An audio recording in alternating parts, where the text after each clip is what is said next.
வழக்கமான ஒர்க்கிங் டேயில் நைட்டுக்கு இருக்கிறத வச்சு அட்ஜஸ்ட் பண்ணிவிடுவோம். அந்த மாதிரி நாள் தான் எங்கள் வீட்லேயும் இன்றைக்கி.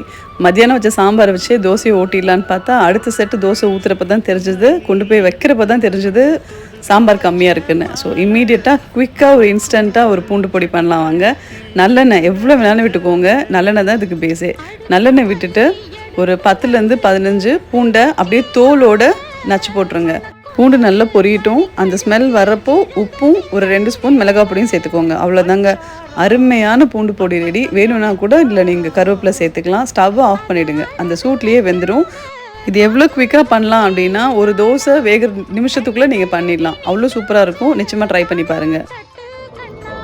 சூப்பராக இருக்குது. நீங்கள் எப்பயும் போடுறத விட இன்னும் சூப்பராக இருக்குது. என்ன பண்ணீங்க புதுசா? அதே தான் பண்ணுறேன். செம்மையாக இருக்குது. கருவேப்பிலை போடல, அது மட்டும்தான் பண்ணுறேன்.